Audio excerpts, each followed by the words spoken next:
We are here to talk about the longer road to a Green New Deal. And I'm here with 4 incredible organizers who are doing various campaigns all across the country.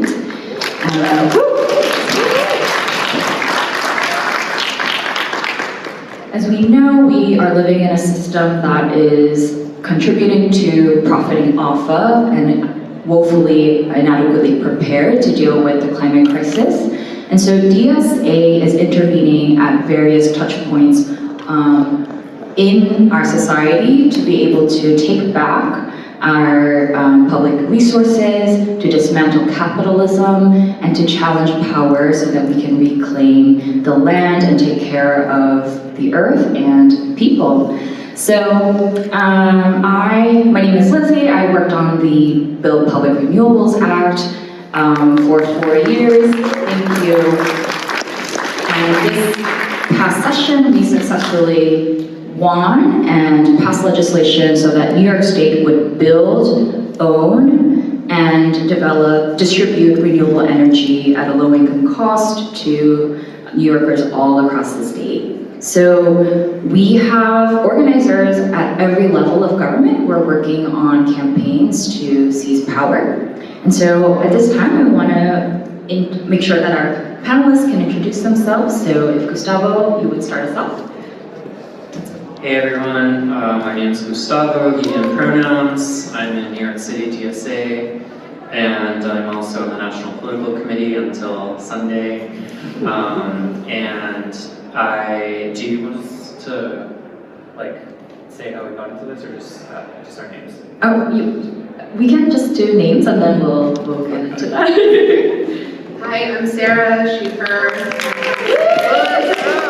And I'm also a member of the Green New Deal Campaign Commission.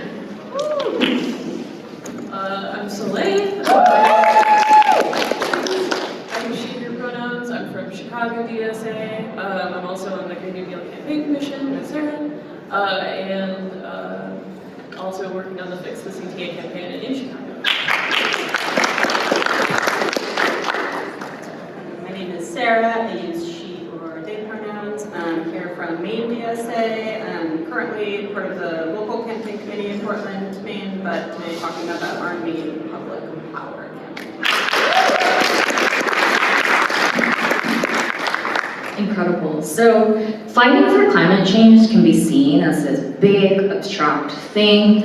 A lot of us have climate anxiety. We don't know where to start. But we know from experience that it actually often hits close to home. So would you all tell us a little bit about your organizing trajectory and how you got into this work as socialists and what you all have been working on?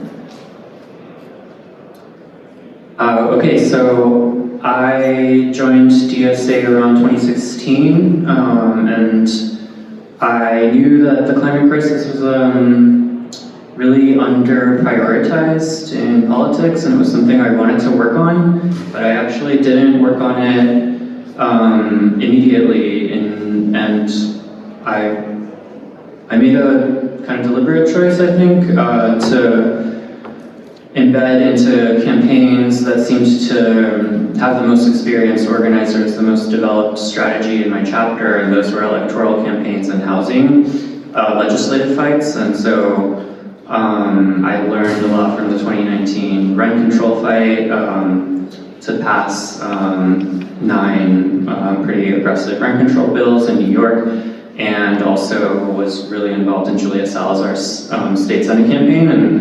And really after I felt like more seasoned by that experience, I got into climate organizing and helped start the campaign for the Build Public Renewables Act.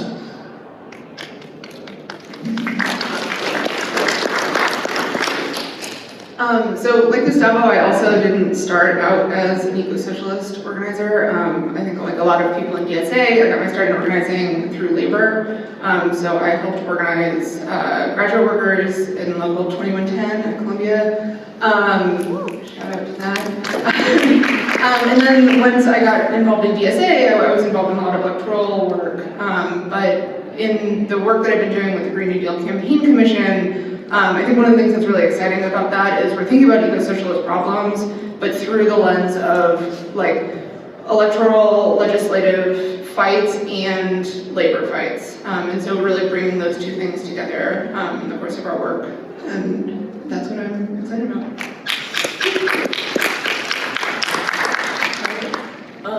Yeah, so I similarly, I didn't start as an eco-socialist, although I was very much concerned about the environment. Like, I feel like since I was like cognizant of reality, I don't know, I watched The Inconvenient Truth like way too early, and it messed up a lot for me. But yeah, I didn't really get involved in stuff until a little bit later on, and so when I was in YDSA with my comrades in Knox YDSA, who may or may not be in the room right now. And we did a couple of actions. We organized around getting our school to divest from banking with PNC, who loves to pollute the environment. And that was a successful campaign, which was pretty dang cool. But then from there, I got to really get more plugged in with national work with the ProAct campaign. I phoned Big Play Crazy for the ProAct. And it was really cool to be able to talk with just regular people who, are concerned. A lot of people out in Arizona who I feel like generally, like the argument that we hear is like, people don't know what's going on, we need to do more advocacy, like people don't care about the environment, and that's just not fucking true. Like people are feeling this and facing this every single day, and it is really powerful to be able to be like in conversation with people who are feeling that and be able to organize with them. So been hooked on that ever since then, and have been working with my comrades in Chicago to help fix the CTA and making sure that that's a fight that's centering workers and is not just, a transit advocacy group of fans of trains, even though I am a fan of trains. But yeah.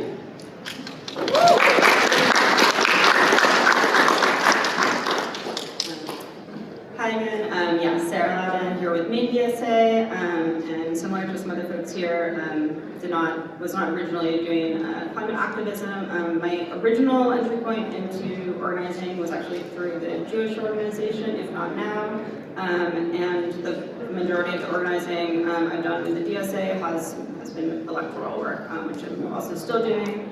I joined the DSA in early 2019 when I was living in Brooklyn, and maybe some of you can relate to this, but I was very slow to actually get involved with the organization. I had a lot of trouble finding my place in campaign work, but eventually sort of got plugged into NYC DSA's Bernie campaign, which was great, doing a lot of back-end work with Van, which I love, and after Bernie's campaign ended, I got sort of folded into putting through the down ballot races across New York City, like hundreds of the other NYC members, and sweeping those races in 2020 was really great. It was very exciting to be part of that effort. At the end of 2020, I made a difficult choice to move back up north to Portland in Maine, which is my hometown. And I've been really humbled by the amazing comrades I've met in Maine and by all the work that our chapter continues to accomplish. And yeah, Maine's a lot different from New York City. So it's been definitely a different organizing home for me. And today I'll be talking about my chapter's work on Maine Public Power, MVP, which is Maine DSA's campaign to create a consumer-owned utility, which I'll be referring to as a COU in the state of Maine. And I was a volunteer in this campaign for about a year as a field coordinator, helped Maine DSA set up a canvassing operation, and then I spent a second year continuing that work with the chapter and took on a paid position bottom lining the statewide signature collection effort for our coalition's leading award, Our Power. So quick disclaimer, while I finish my intro up, is I'm not working for the campaign as a paid staffer any longer. And Maine DSA is not an active coalition member right now, but a lot of our members are still working, volunteering through the Our Power Coalition. And even though we're not as active as we were the last couple of years, after 3 years of this campaign, we're really proud, excited as a chapter that Mainers will have the opportunity to vote on a consumer-owned utility this November. Amazing.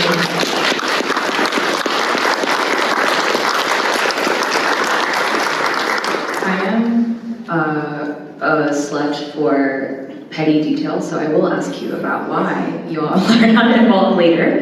But for now, because y'all have such a wide trajectory of organizing, I'm curious, in environmental organizing, we sometimes fight defensive battles against certain measures, right? Like to block a pipeline, for example.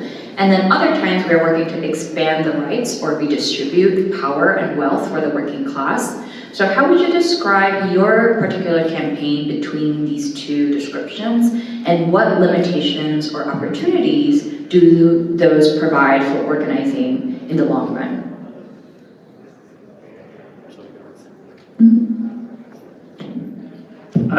So in New York City, we've had two main successful eco-socialist campaigns over the past 6 years or so.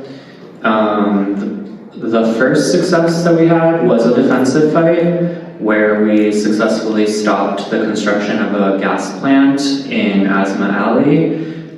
There was an existing peaker plant, which is one of the most polluting types of plants on the grid.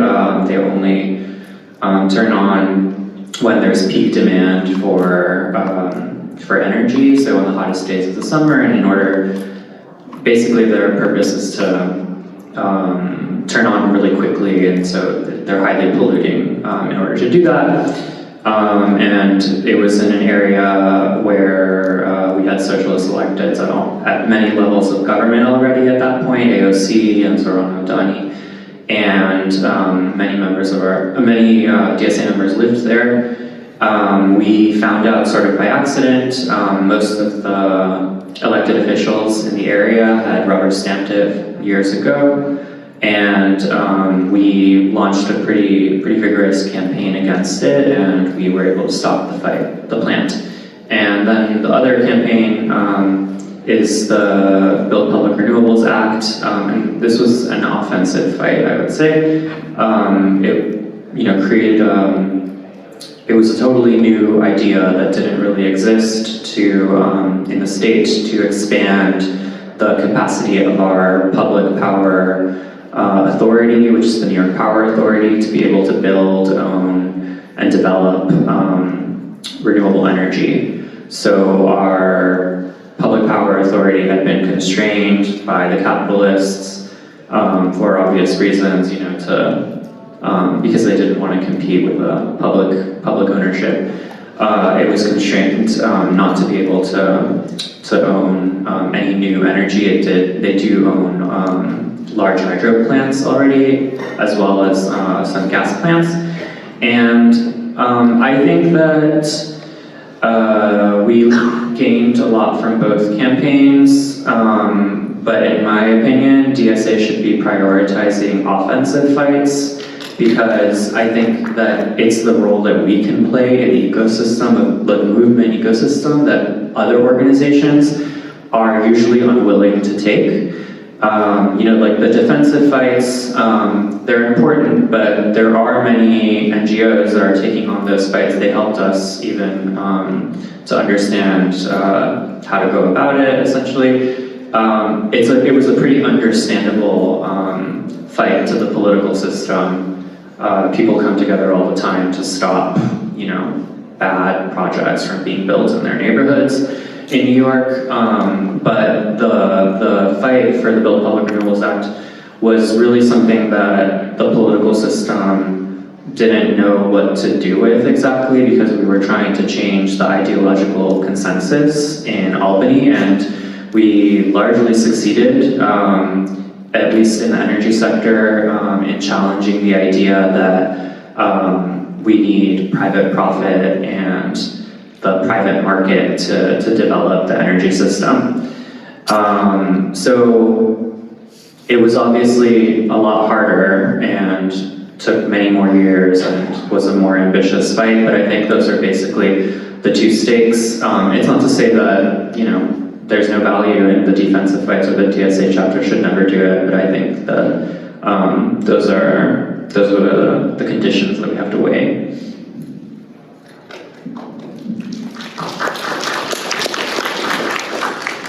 So I want to talk a little little bit about the National Building for Power campaign, which is the focus of the Green New Deal Campaign Commission right now.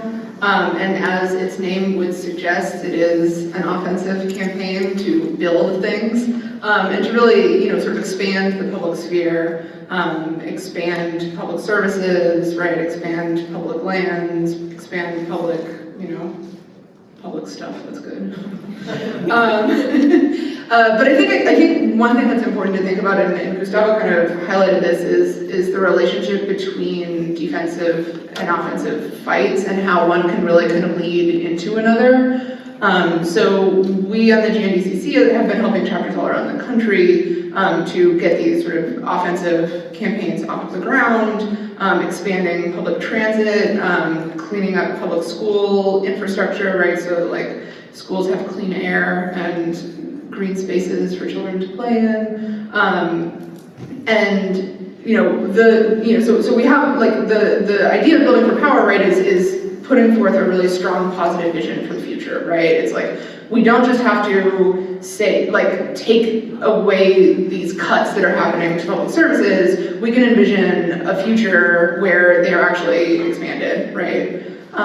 So sort of to return to the offense-defense thing, in St. Louis, for example, our chapter has run a successful campaign in the past to stop the airport from being privatized, which was very exciting. And those kinds of skills that chapter members built up in that effort are skills that can be repurposed into an offensive campaign, right? And so I think that is one of the things that's really important to think about, right? Like you have to put together this strong positive vision for the future. Think about, what could our city look like with transit, with buses that are running every 5 minutes, with buses at all, with bike lanes, right? How can we re-envision the streets as a place that are safe for non-car traffic?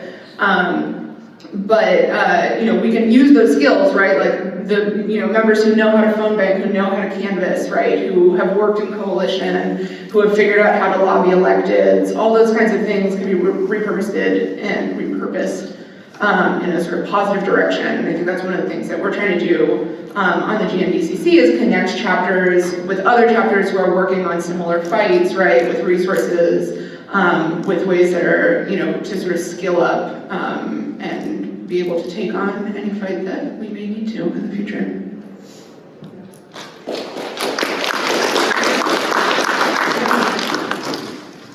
Yeah, I absolutely agree with what Gustavo and Sarah have said. I think that what has failed the environmental movement for so long is the inability to articulate a positive vision that includes everyone and that fights for everyone and includes everyone in the planning of that kind of future.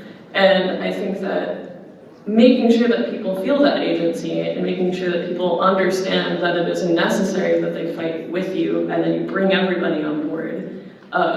I think that's what makes our work so powerful, and I think that's what makes DSA one of the only successful environmental organizations in the country. And I think that that's like a big piece of what makes me so proud of what we've done with the Fix the CTA campaign so far. I think that what we get a lot when we think about our built environments or the natural environment is, it's not something that we can control. It's just something that we have to live with and deal with. When the CTA doesn't work, when the CTA keeps being disinvested, and that's our local transit system. We've probably used it at some point over the last few days. That's just something we have to deal with. And I think it's really crucial that we make that intervention and say, no, it's not. And on top of that, there are people with names and addresses who are making that shit horrible. And there are also people with names and addresses that we don't need to share, who can organize against that and can build a better transit system that works for everybody. Our transit system is highly segregated. Our transit system does not service everyone. Our transit system leaves behind our disabled brothers and sisters and non-binary siblings, and that's not something that we can just sit and deal with. We want to articulate a positive vision, and I think that we're doing that, especially by bringing on board our friends in the ATU locals in our city who are also receiving an entirely different perspective of neglect and of horrible working conditions. And those are two sides of the same coin, right? Their working conditions are our living conditions. And that's why we have to fight together for a better CTA and for a better world.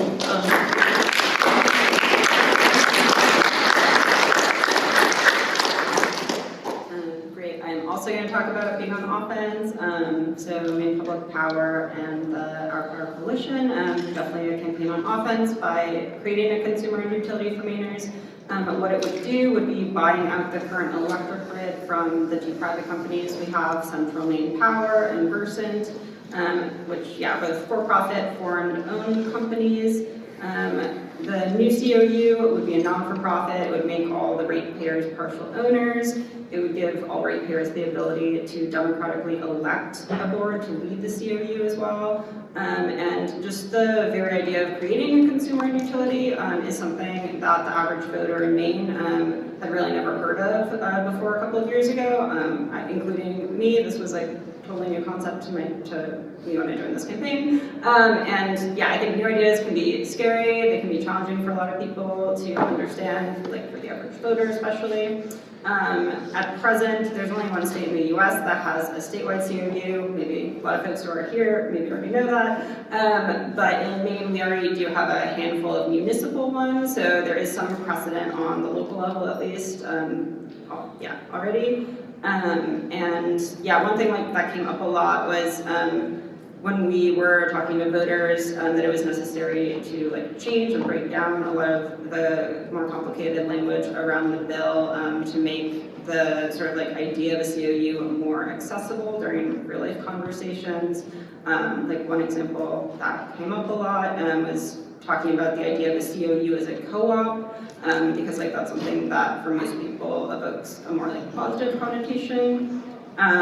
As far as limitations go, the campaign triggered a lot of inaccurate accusations that the COU would be state-run, or would be government-run, or that it would be a socialist project. But these continue to be central themes of attack from the opposition. As for opportunities, the campaign by nature is populist. It's really a true bipartisan issue campaign. And it has universal appeal across party, geographic, and socioeconomic lines. So people, on a very basic level, want their power bills to go down. They want to save money, but they also want sustainability and to obtain local ownership. And many others, on top of that, also want to see structural and transformative change, which everyone here is talking about, to combat the climate catastrophe in our state, in our world. So we're really viewing a COU as a vehicle that will be able to create that change.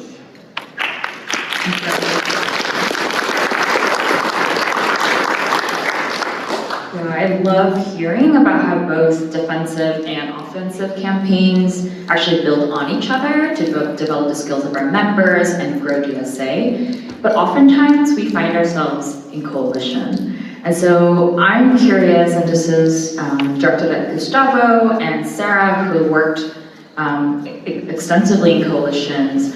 What were the opportunities there? What were the challenges or contradictions you faced on your campaign while in coalition? And how did you navigate those tensions? And I also have a few stories myself, but I'll pass it on to you all.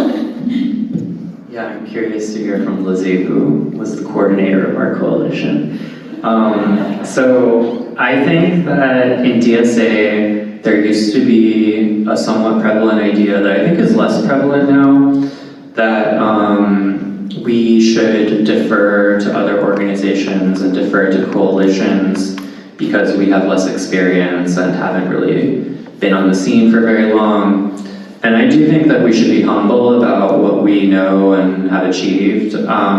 But I think it's really important that DSA enter coalitions with a coherent strategy so that DSA can exercise its own interests and its own path, I guess, in a coalition and a campaign.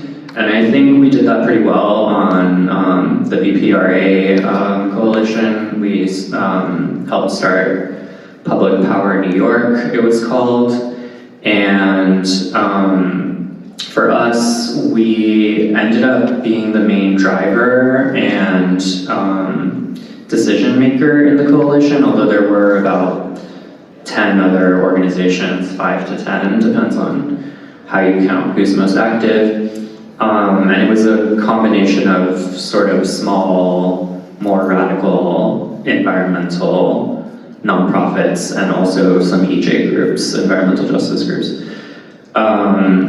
And I think that because we started this idea that we wrote this bill and no one really took us very seriously at the time, and no one really cared about it, so then it was easy for us to have control over this body that had no power and no one cared about. And we grew it, over the years. And I think when you're entering, but we also simultaneously entered into other coalitions where we had less power, where there were groups that were more established, and we used those as learning opportunities. I did. But it helps that the groups took us seriously and weren't really, asking us to do all the work and not take any credit for it. We were allowed to have agency. So I think those are kind of the main conditions that I think DSA chapters contend with, that we contended with. I think the ideal is if you can have a coalition where DSA can be a driving force, but not every chapter is really in that position, especially when you're starting out. So generally, it's just important that DSA not take coalitions only as an opportunity to defer to other organizations.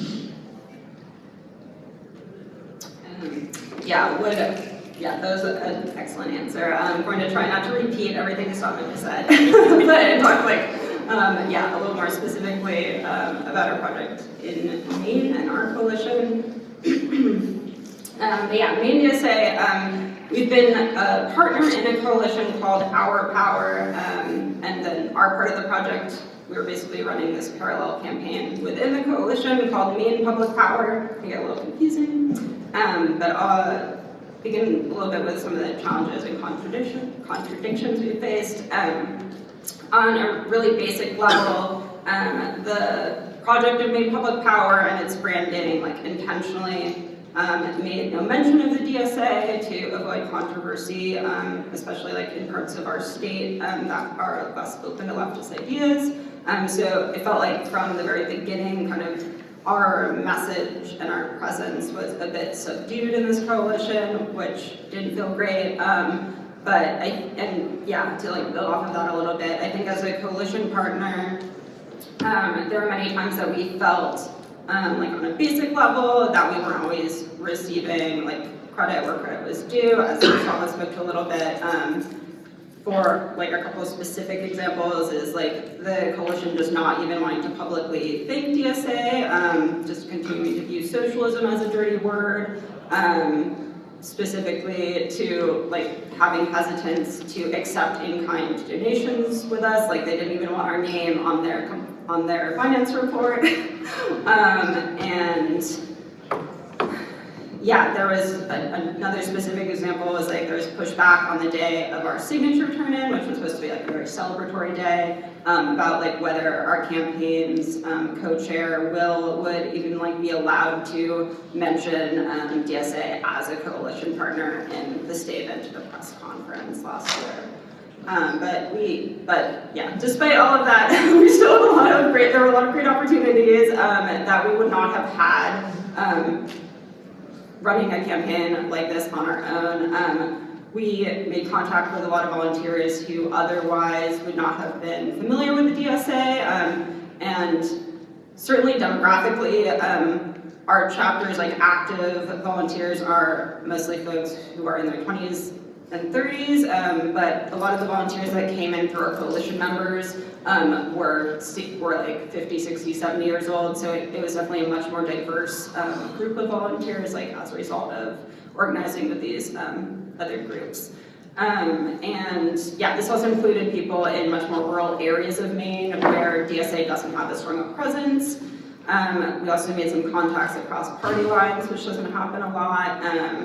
And even just like on a very basic level, Maine DSA would not ever have been able to launch a statewide ballot initiative campaign alone because just to print the petitions we needed for this campaign was thousands and thousands of dollars that we did not have alone. And yeah, despite being in a coalition with some large multi-million-dollar partners like the Sierra Club and locally with Maine People's Alliance, our chapter definitely punched above our weight, and we gained respect and credibility from some of these larger and locally established orgs and partners, and we knocked on about 30,000 doors across 3 counties for this campaign. For the entire year we were canvassing and collecting signatures, and we had more boots on the ground in terms of people than any other organization did. And as a chapter, DSA members collected more signatures and spoke to more voters during this long petitioning phase of this campaign also than any other org in the coalition. So we are really proud of this contributions. It's amazing. Thank you.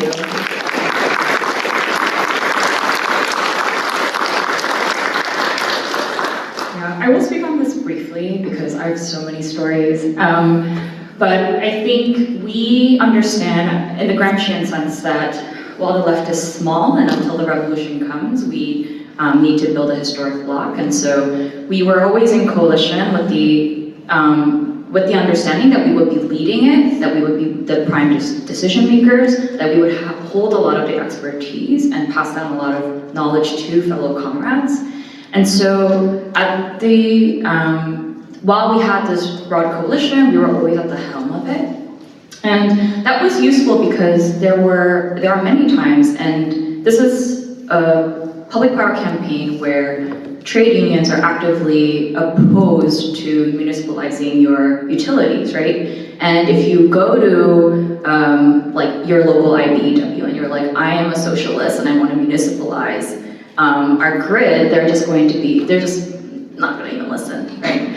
So we needed this front, Public Power New York, to hold this sort of neutral ground and claim a broader base than DSA had, even while we were leading it. And this is just funny because we also got into tension with the fellow organizations. So I remember last session we did a social media campaign where we had a lot of legislators who hadn't sponsored the bill on Oscar nominated posters. Like they were the theme of an Oscar nominated movie. And one of the EJ groups, environmental justice groups, flipped out and asked us to take it down because that was ruining their relationship with that legislator. And so we had to take it down.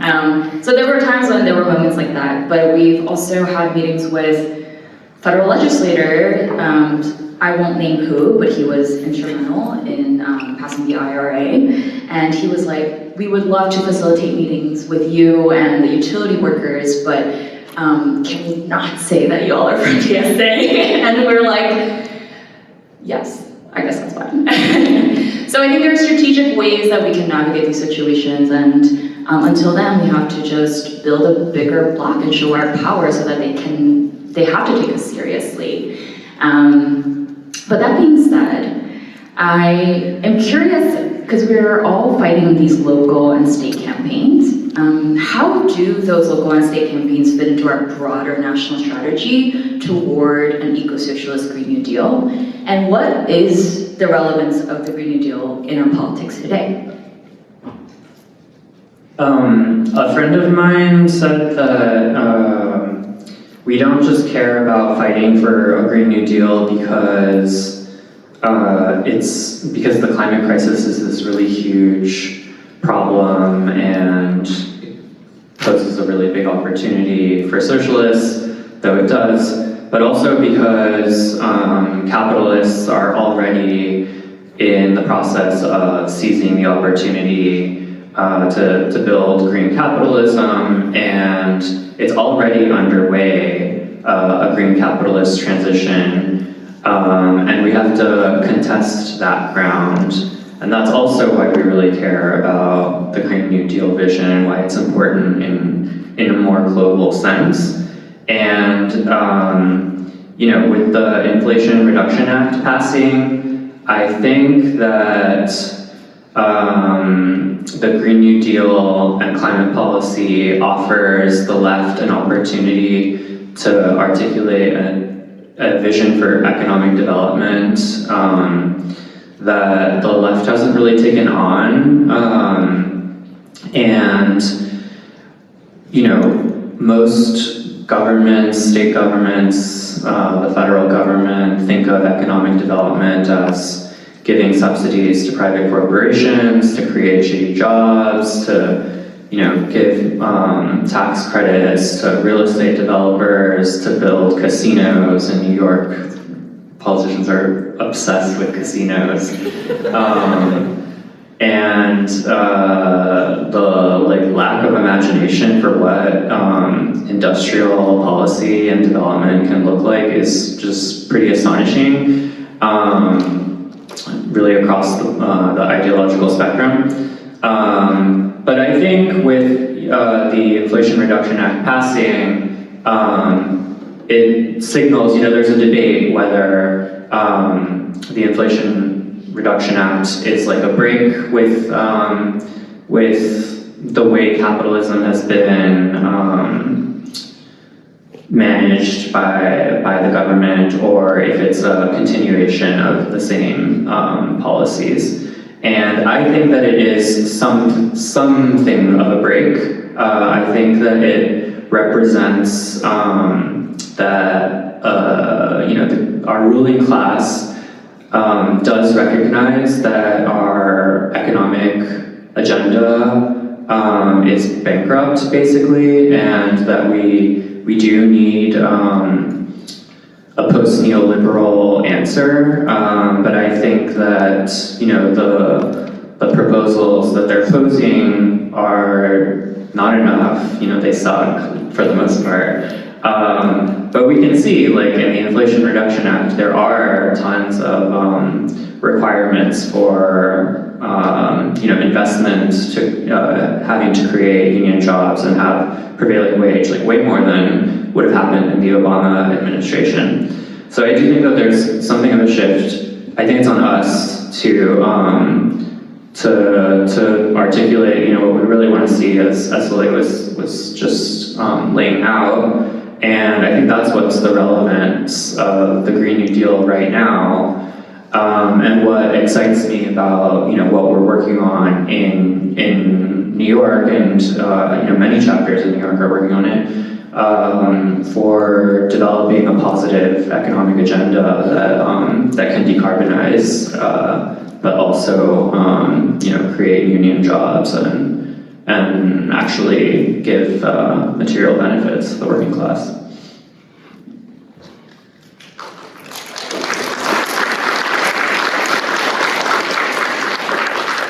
So I want to talk about some of the sort of structural ways that we've been doing work between the state and local level and the national level.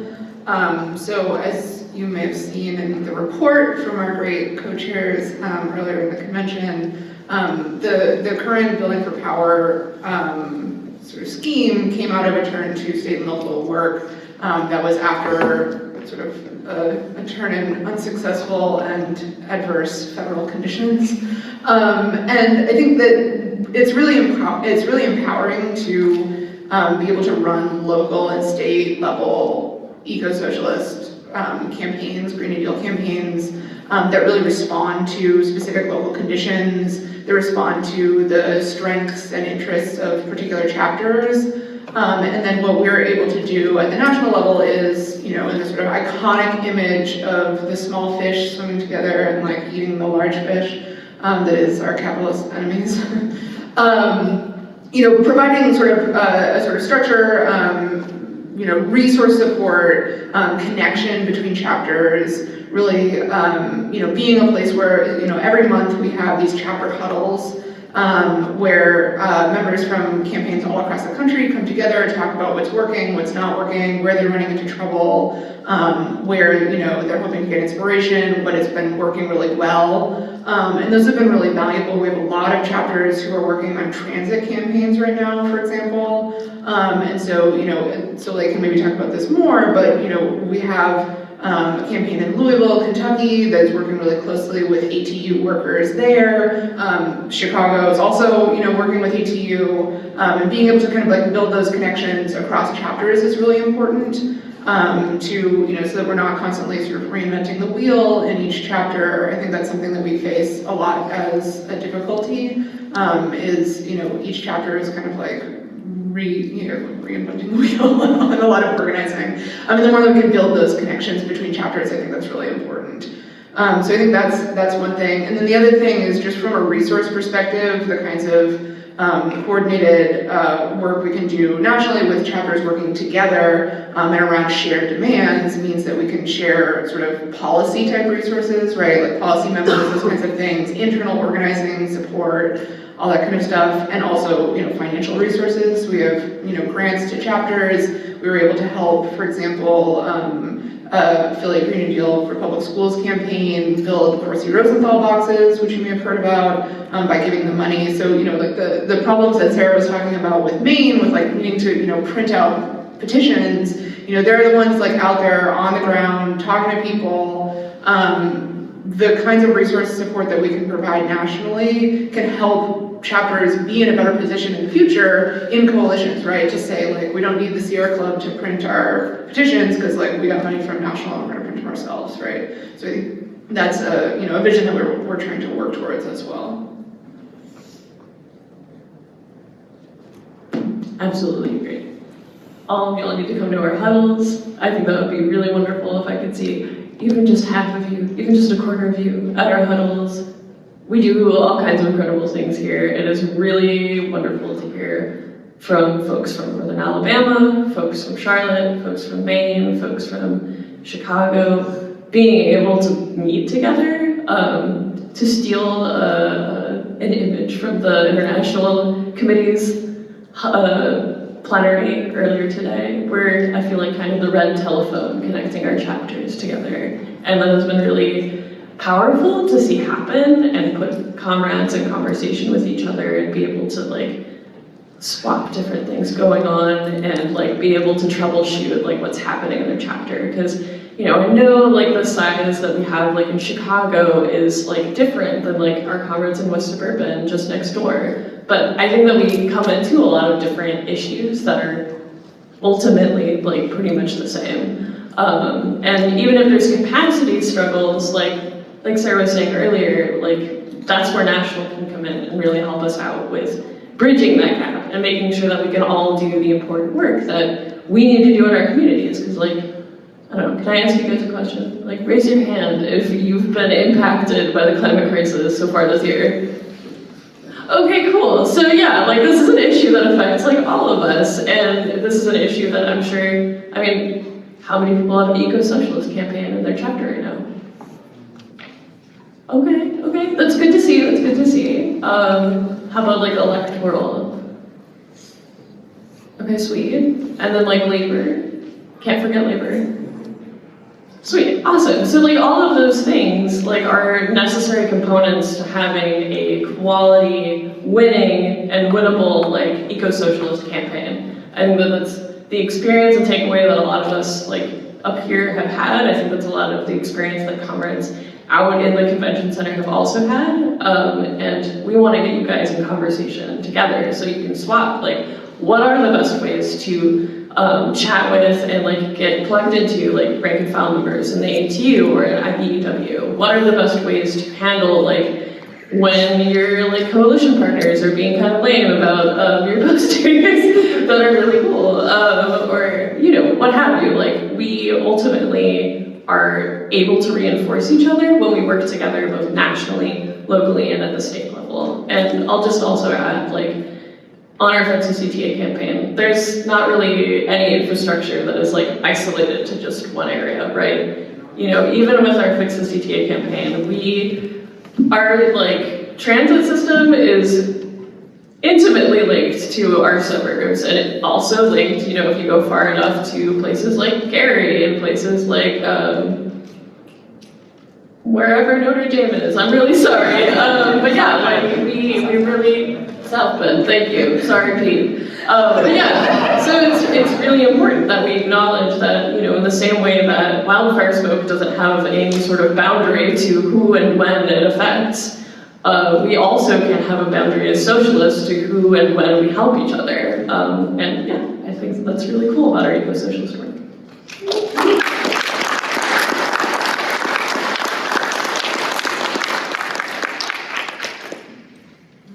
Okay, I don't have a ton more to add, because those were all amazing answers.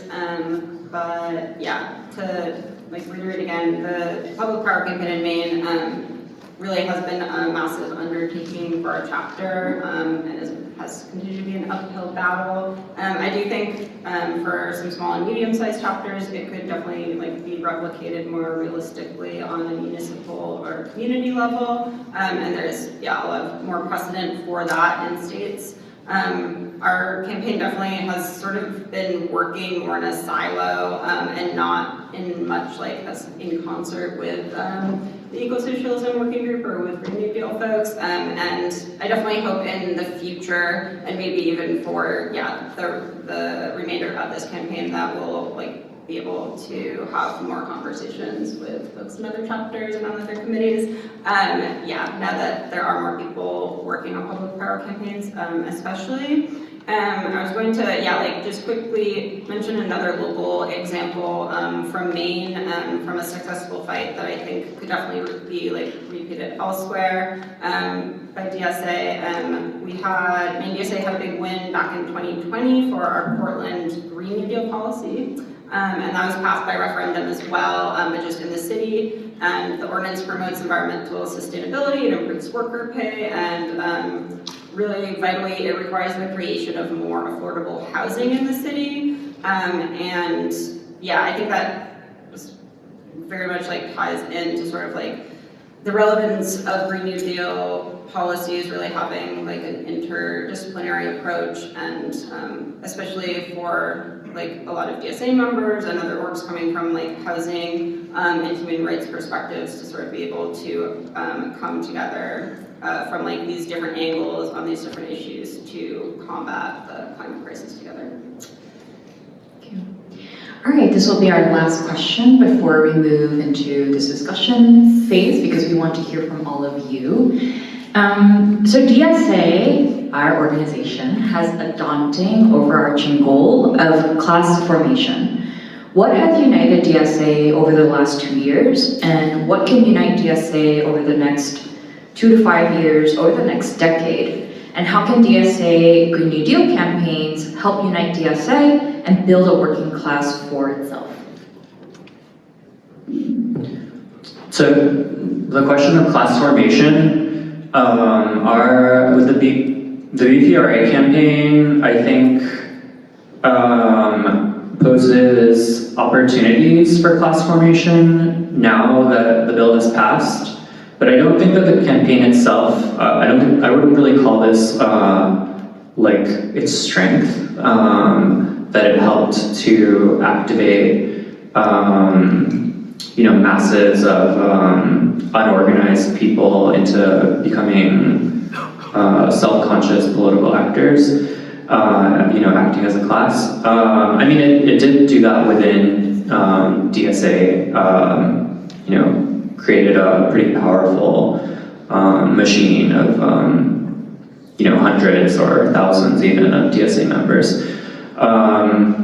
I think that winning is a really important tool for a precursor, prerequisite for class formation, because talking about ideas I think does reach a certain number of people. Obviously, probably most of us in this room are here because people were talking about ideas that appeal to us. But I think the Bernie campaign showed that there's a ceiling, that there are a lot of working class people in the country that don't really, feel that talk and ideas are not enough to join a movement.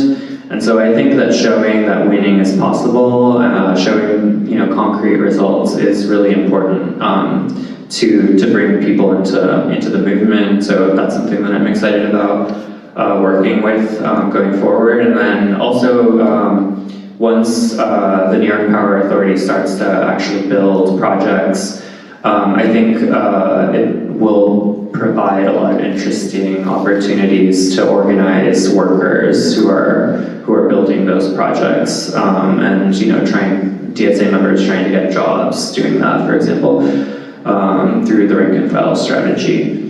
The other question, what can unite DSA? So I think we haven't really talked that much about specific tactics or kind of sub-strategies, but I think that what made us win and what was like defining for our campaign was that we acted like a party, and we had kind of that goal from the beginning. We wrote the bill, we had our electeds introduce it, we were in constant coordination with them. We took on electoral primaries on the basis of this issue and made it like a big public issue through electoral primaries. And we were really agitational in the legislature, which, for people who were doing ordinary NGO-led campaigns, it felt like we were tearing up the Albany playbook, but that's really what it took, because the standard strategies that have gotten us to this point that we're in right now, I don't think we have that much to learn from them. I think we need to chart a new course when we're trying to win unprecedented demands. Yeah, I think that one of the ways that we can unite as DSA, and that we have already begun uniting, is through emphasizing the sort of interconnection of these fights, right? And the kind of, we've talked a lot about the different elements of these campaigns, right? There are things that bring together electoral, legislative, labor organizing. There are things that, bring together sort of skills around, internal organizing, right? To run a successful Green New Deal campaign, you need all these different components in your chapter to be working together. And I think that, that's something that has a real, sort of unifying force, right? And I think, then when you get a lot of different chapters working on similar work in the room together, right? And I don't want to sort of rehash what somebody was saying earlier, but really I can't overemphasize like how important it is to have chapters talking to each other, right? To be, have this sort of shared vision, shared kind of big picture, but still responding to the flexibility of local conditions and of local, priorities. And that kind of thing. And so I think that, really emphasizing that the sort of multifaceted nature, right, of the Green New Deal, right? It's something that is about workers, right? That workers have built the world, workers can save the world, right? That this is, our working conditions and our living conditions are inextricably linked. And it's not just about like sort of, I don't know, save the trees or something like that, right? This is really about, it's a campaign that is about our day-to-day lives, right? And our survival for the future. It's about the kinds of cities and towns and rural spaces we want to be living in, right? And really sort of emphasizing that kind of, the soup to nuts element of the Green New Deal, I think is just really important. It's a really kind of multifaceted effort, and I think that can be kind of inherently uniting for chapters. Yeah, absolutely. I agree 100% with what Gustavo and Sarah have said so far. Hopefully this is germane to what we're talking about. But I want to talk briefly about one of my least favorite movies about the environment that is out there, which is Don't Look Up. I know that movie contains something that I think holds a lot of leftists and environmentalists and eco-socialists even from winning and being able to unite. And I think that that's the idea that it's okay to lose as long as you're right. You know, don't worry about losing. Like, even if it means like the Earth's being destroyed, like at least you were right. Like at least you were on the right side of history and you said the right things. It was great. That's not what we're trying to do. That's not what a party does, and that's not like how we do this. It's not how we win, and that's not how we keep each other safe, right? We want to actually win, and we also are right as socialists, because our understanding is that we have to have each other's backs. We have to have the backs of all of our comrades across the working class, across all borders, which we should get rid of at some point. You know, making sure that that organizing is taking place and bringing all of us on board. And so I think that what's crucial about what we do with the Green New Deal and what we do as eco-socialists is that that work requires that we are constantly and intentionally making sure that we have each other's backs and that we're bringing in our electoral comrades, that we're bringing in our eco-socialist comrades, we're bringing in our labor comrades, and we're all becoming like all of those different kinds of people as we do this work, right? Like we all wear many hats when we're fighting for each other because it requires that we do that. And I mean, I'll always remember like my first like eco-soc steering committee meeting where people were talking a lot about how like, oh, like they hadn't really ever like done like eco-soc stuff before, like they were more labor or they were more like in the defund universe or like where have you. And I think that we're like one of the coolest and most like willing to like work together teams out there. And I think that the reason for that is that we're all willing and ready to play to each other's strengths and make sure that we're not missing something from this giant piece that is like the world we live in, and making sure that we're all on board. And I just think that that's really important and really awesome. But yeah.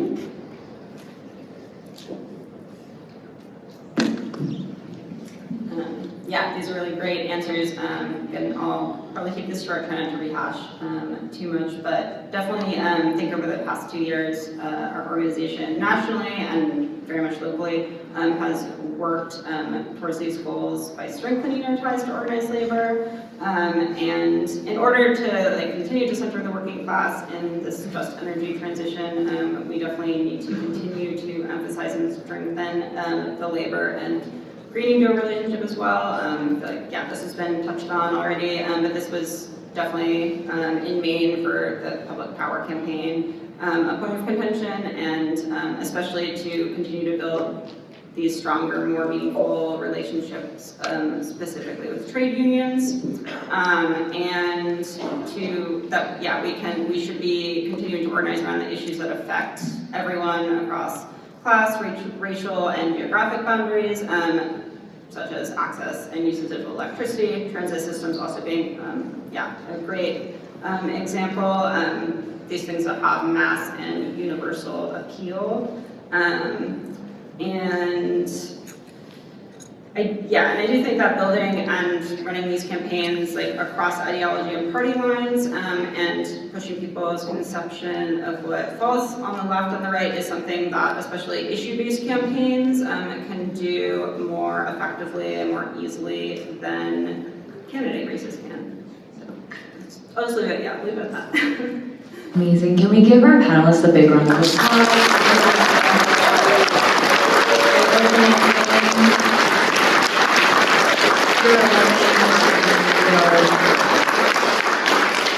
So at this section, we actually want to hear from you, and audience members can provide a comment based on their own experience or pose a question. You will have 1 minute and I will time you. So if you would like to pose a question or a discussion topic, please stand in line right there.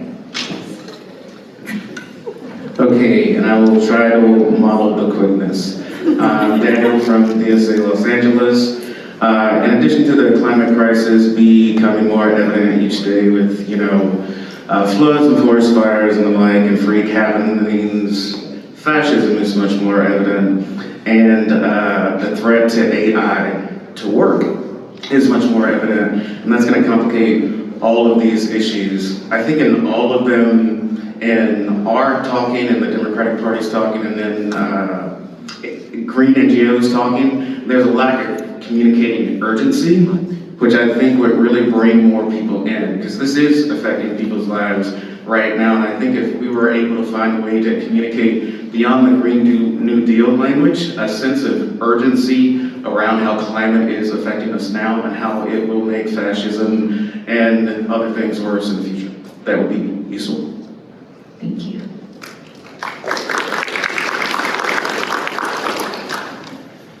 Mark, Albany, New York. I wrote the pamphlet that DSA distributed at the People's Climate March in 2014. And I want to invite everybody this September 17th for a similar event at the targeting the UN. The original FDR New Deal was not, one big, TVA wasn't the New Deal. It was an alphabet soup of agencies. It's got, the trouble has to be multi-level, multi-issue. Partner organizations are operationally anti-corporate, because the corporations do the polluting. And working with them, developing relationships, we can bring them over to eco-socialism as a systemic alternative. I can say much more, but I don't have time. Thank you. Thank you, Mark. Hey all, my name's Tom. I use he, him pronouns. I'm here from the Veteran DC chapter, member of our We Power DC Public Power Campaign. I have a question for the reps from the Public Power Campaigns. It sounds like, I know BPRA was kind of explicitly about state control of energy generation, and it almost sounds like the Maine campaign is trying to beat the state control allegations in a way.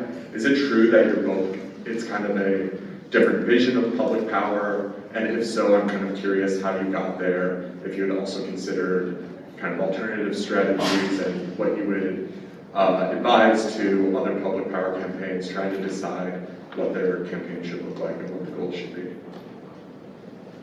Good question. For us, state ownership is pretty common in New York, and that made it an easier lift, I think, a more familiar campaign demand, and I think that's why it made sense. I don't know, I assume in Maine, cooperative ownership is like prevalent, and maybe that's why you went for that.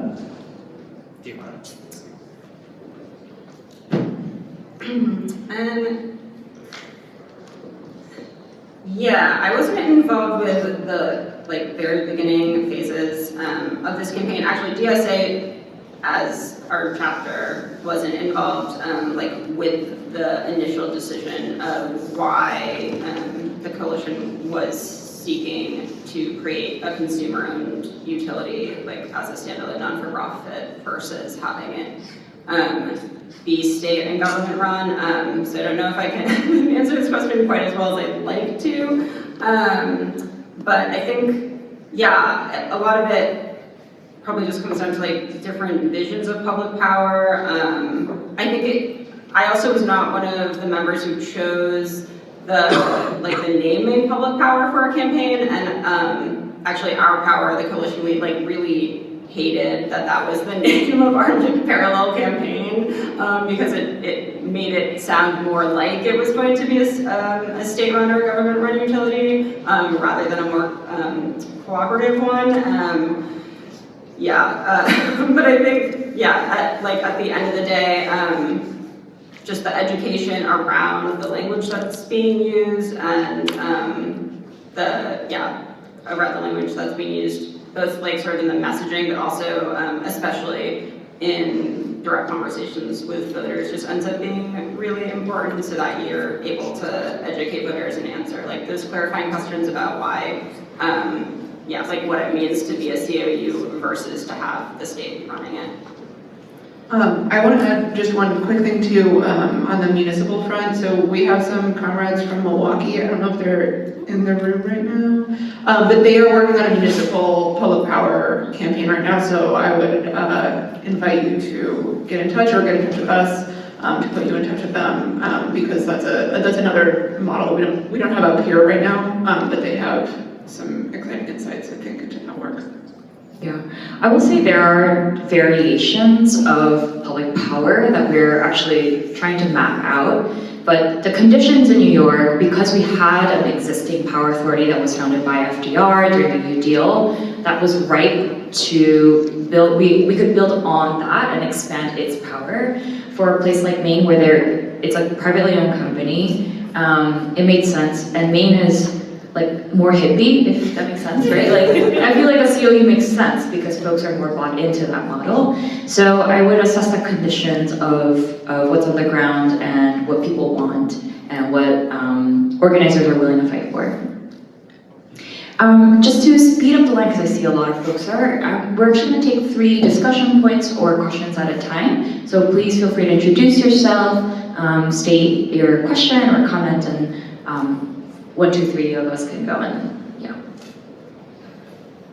Hi, I'm Aditya from the SF chapter. And public power and public transit, these are all great things, but even renewables like rare earth metals being mined out of the ground, they impact ecological conditions, like talking to indigenous lands in colonized countries being mined for this, and mining is a hugely destructive operation. And degrowth is growing consensus in Marxist journals and eco-anarchist circles.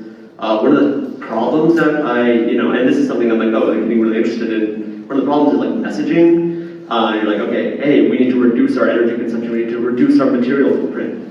And it's hard to sell that to people that are already, poor or are already not able to do the things they would want to do. But the reality is, in the West, in a country like the United States, we live a world of excess. Our carbon emissions are 16 times that of India and 4 times that of the world average. So I guess, and there's ways we can improve that, right? And my canonical example is if we make our society less car dependent and more bike friendly, more public transit, we are both making life better and using less materials and energy. But I just wanted to hear your thoughts on messaging on how to build that consensus among the broader public that this is a moral obligation that we have to do to reach ecological stability. Thanks. Hi, Yari, she, her, co-chair of East Bay DSA. Thank you to all the panelists. I learned from our climate organizing and from the past decades of climate organizing that it can be very hard to sustain working class power from campaign to campaign, from campaign to implementation.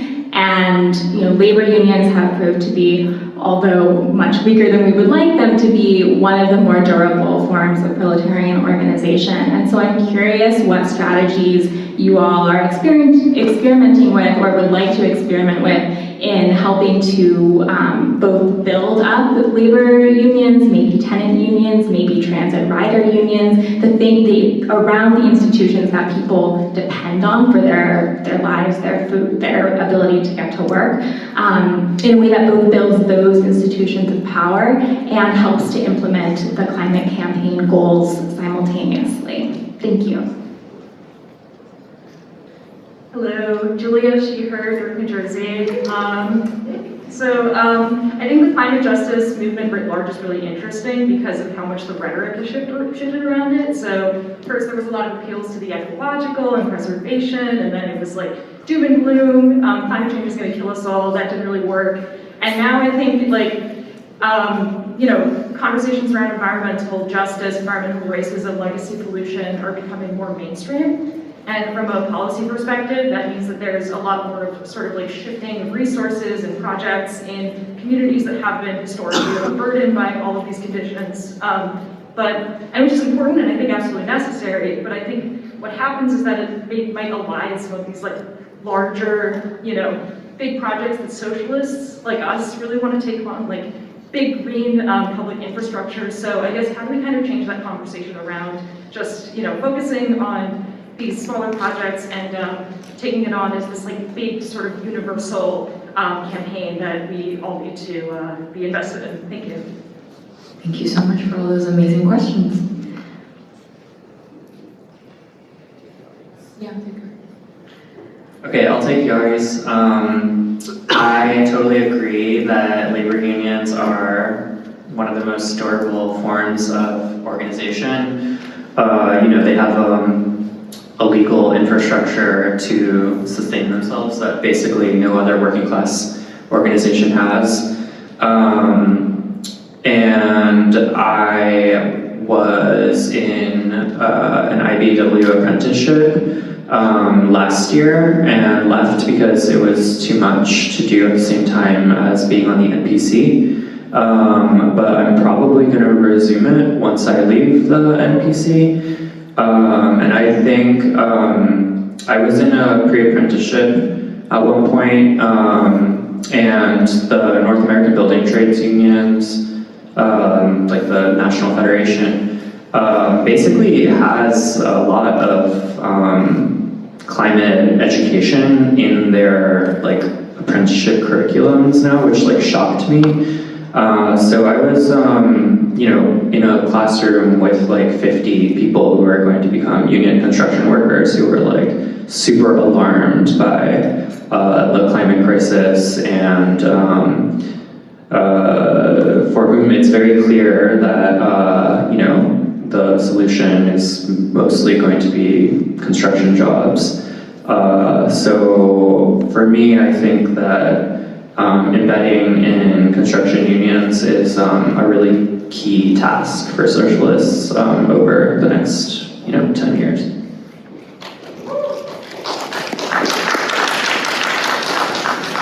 I want to go back to the first question, which I think is a really good and important one, around degrowth and sort of thinking internationally. And I think the example you gave was really like 100% the best one, right, around public transit, right, which is that if left to their own devices, right, our class enemies, which are obviously fossil fuel capitalists, dirty capitalists, but also green capitalists, right, are going to come up with solutions that are going to continue a terrible trajectory of resource extraction, et cetera. And so I think that one of the things we can do with a Green New Deal campaign is push back against that narrative of everybody's going to get an electronic SUV and it'll be fine, right? That really investing in things like public transit is a way of building that is also a way of lessening our resource dependence, if that makes sense, right? So I think I can speak for my St. Louis comrades who are here that St. Louis is a very car dependent city and that fucking sucks. Driving is the worst. And if we had a much stronger public transit system, right, that was reliable, that you could get to work, to where you needed to go, I take the bus every day to work, but not everyone in the city is as lucky as I am to live near a relatively frequent bus route. And expanding those kinds of services, both lessens our dependence on fossil fuel and on all of the car infrastructure that makes St. Louis bad. St. Louis is great, but the car part is bad. It's a quality of life increaser, right? It's not that sort of degrowth doesn't need to be about punishing ourselves into not taking longer showers or whatever. But it can it's our lives would be much richer if we had beautiful shaded streets with bike lanes and pedestrian infrastructure and bus rapid transit and all that kind of stuff, right? That would actually be a value add. So I think that's keeping that kind of positive vision is really important in thinking about how we're addressing these sort of supply chain crises, right? And making sure that we're using resources in a responsible way and thinking about that sort of supply chain that exists behind these kind of technological inventions. Yeah, I would also like to add to that because I think part of our role as socialists is also to build international solidarity with other working class people who are impacted and have a vision, an eco-socialist vision. So for an example is comrades in Korea, their public sector union, their transit union want to fight the privatization of their railroads. And so they reached out to us because they want to study how the unions can take over and actually build renewable energy generation, and they want to use it as a case study. So I think building, and this bleeds into our sort of our third comrade's question about big universal campaigns versus small independent campaigns. And actually, I think we have GMDCC is doing a coordinated national campaign, but from the New York example, we want to build power at every single level. Because what we realized when we elected AOC into office is that we actually don't have power federally to pass any legislation, make any moves. We couldn't contest power federally, but now we have city council members, we have New York State Assembly members like Zoran spoke today, who actually can organize internally within the legislature, but also now AOC can step in, Jamal Bowman can step in, they can also organize and apply pressure to leadership. So for us, not that this is we're just talking about the state right now, but we actually realize the importance of building power at every single level. And so if we want our organization to grow, if we want our organization to understand the landscape of our political landscape, then we necessarily need to fight a lot of campaigns that build power for the working class and where we have a lot of skills to contest power at every level.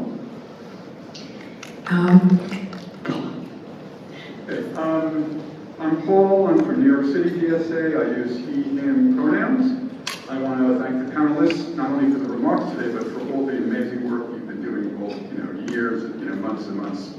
I would like to invite the panelists, other than Gustavo, who's already spoken on the topic, to comment on the IRA, what it might signify about capital, and what it has meant and will mean for our work.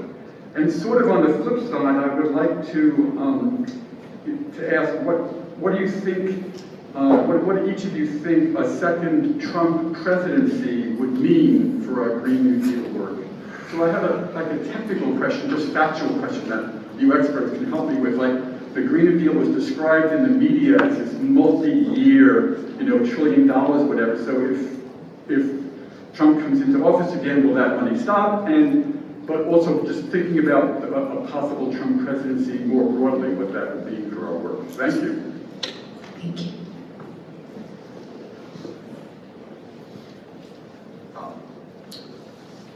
Hi, I'm Gabriel Sanchez Hegan from Atlanta, DSA.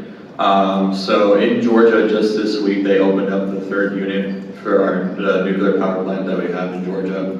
And apparently it's the first unit that's made from scratch that's been built in the country in like 30 or 40 years. And so I'm just curious what your opinion is on nuclear energy and the renewable, the type of renewable resources, and whether that is a necessary part of it or not, and based off of that. So, thank you. Thank you. Hey everyone, I'm Nate from Columbus, DSA. So I'm in Ohio, which is unfortunately a completely great state at this point in time. And even though we had like the biggest crisis of like corruption in our state from an energy company, it's still like very unlikely to kind of do this kind of work, to build municipal power. And I guess I'm asking you guys if you have any recommendations or thoughts on how to build in a kind of not dangerous, but hard electoral background. So if you guys have any thoughts on that, that'd be really helpful. So thanks guys. Thank you. Would our panelists like to answer any or all of the questions? Sure. So I can maybe talk about one and three together a little bit. So St. Louis is in the state of Missouri, which is deep red. And so for us, it's actually like illegal, I think, in Missouri to turn into a public utility. So that's not a fight we can have, which is crazy. But I think like one of the things like it's important to do in those kinds of circumstances is to think like at the level that you can have power, right? So we necessarily have different kind of conditions than like a blue trifecta kind of state, right? Like New York. But we have found in St. Louis that the city of St. Louis, which has been democratically controlled like forever, is nevertheless like a place where a lot of work can be done. And I think being able to focus on where you can have wins first, like Gustavo was saying, like being able to win something is like a way to sort of snowball into more work. And I think that looking at the sort of local conditions first and foremost was really important. And then to tie back to the first question about the IRA, one of the things that's cool about it, I guess, is not a lot of things, but in its limited benefits, one of the things that Joe Biden learned, right, from Barack Obama's failures was the need for like direct municipal support. So there are funds in the IRA that are like available to be directed directly to cities, and like you don't have the kind of this is a terrible technical description of it, but basically the like cities in red states do not have to get their red state governor to like request the money to then get it to the city, right? Like if that were to happen, St. Louis would never get anything because the governor of Missouri would be like, we're not going to say yes to this Democrat money, whatever. And so there are opportunities in the IRA for cities specifically to like access funds and to do campaigns. The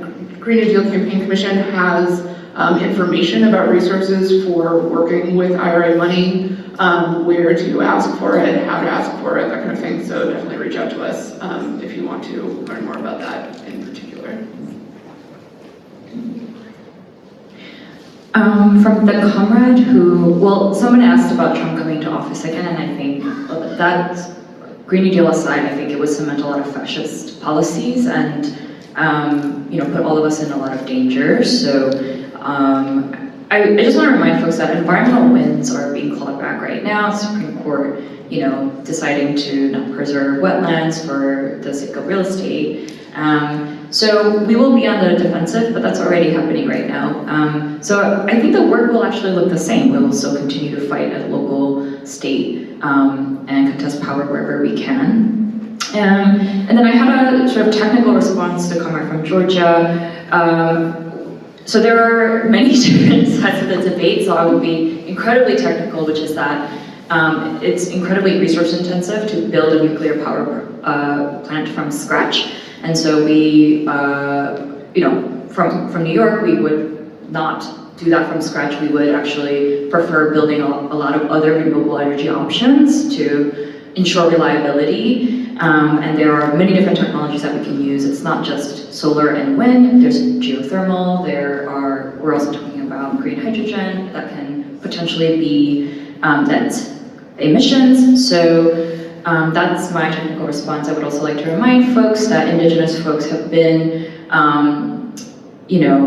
very clear about the harms that have been done with nuclear waste, radioactive waste, which happens, a lot of that has been and was dumped on Indigenous land and mined on Indigenous land. And yeah, those are my technical responses. Our next three panelists, and then actually those are going to be our last, and folks can reach out to us afterwards in person, but thank you so much. Hey comrades, I'm Keith from East Bay DSA here today. On September 14th, 144,000 auto workers have their contracts expire at the big three US automakers, and DSA Labor is prepping a big strike support campaign. I'm curious what you all think about Green New Deal's potential role in supporting auto workers as they face what could be an existential fight for the UAW around the electric vehicle transition, and how that could potentially help with some of the challenges you all shared around building rank and file connections in industrial unions. Thank you. Hello, my name's Sam from Broward County DSA in South Florida. I had a bit of a broader question about recognizing that the absolute goal of reducing greenhouse gas emissions is as quickly as possible being the imperative, and thinking about how like the largest two sectors in the United States that contribute to greenhouse gas emissions are number one, transportation, and number two, the food system. So I think about this in terms of like coming from a chapter in South Florida in a ground zero for a very vulnerable location for climate change, and how geographically not every part of the United States will be affected equally by climate change. What should chapters in more vulnerable places be doing in as a way of organizing for getting people to safety, or addressing those goals about the contributions to greenhouse gas emissions? Great question, thank you. Hi everyone, thank you so much for this panel. James Heehan, Boston DSA Labor Working Group co-chair. So I wonder, for those of you who have successfully worked with unions, if you could give any insight into how you've effectively built relationships with rank and file workers who especially might not want to meet with open socialists, as well as also what's the best way to reach you? You keep saying reach out to us, like where? On Instagram? Tell me. Please come see us and then we'll give you our contact information. We would love to connect. Thank you for these amazing questions. I actually want to talk about trade unions because I think that it's actually a strategic question about how we ally with labor, and not just in the renewable energy transition, but like for every single thing we try to make public, right? Healthcare system, housing, etc. The way we tried to build relationships with, we reached out to union leadership, but we also reached out to workers who were embedded in some locals that were friendly to us. And they were not able to organize for them, but they actually gave us a lot of information. And we tried everything. I mean, some of us went to the IBEW training center to like see if they would like us. They didn't. I would go to some union galas and like try to talk to a boss, like a union boss, and be like, what about public power? And he was like, we're just gonna, consumers are gonna have to pay for electrification. And then they announced that Con Ed was gonna raise rates up to $60 per person, per household, very soon after. So we tried everything, and I think it's becoming abundantly clear that we need a both and approach, right? We want to build with rank and file. We want to salt, and we're trying to get comrades to enter that space. But we also want to change the political dynamics and the structure of unions so that they are doing poly-ed with their workers and understand the necessity of like building around and towards a just transition. Which brings us to the UAW strike, which we're so freaking excited about. Yes, let's clap for the UAW strike.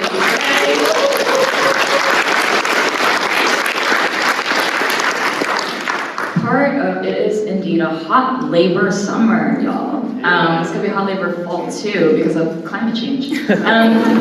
So part of our strategy is also we want to actually be in solidarity with the trade unions who are in contract fights with not only NYPA, which is our power authority, but with offshore wind companies, Equinor, whoever, or solar companies, and make sure that they know that we are on their side for prevailing wage, etc. So we actually think that our support and our visible support for the UAW workers are incredibly important because as the work gets more automated and we are talking about like mass manufacturing for just transition, we want to make sure that workers are at the helm, they're getting the most out of everything of their contracts, and that we're fighting capital, right? So it's part of our strategy. We will be, I might go to the picket line, like who knows, but we will definitely, that's part of our strategy to be in solidarity with rank and file workers. We make sure that we're visibly supporting, as we did and showed up for UPS, right? For UAW in their contract fight, so that we all can win.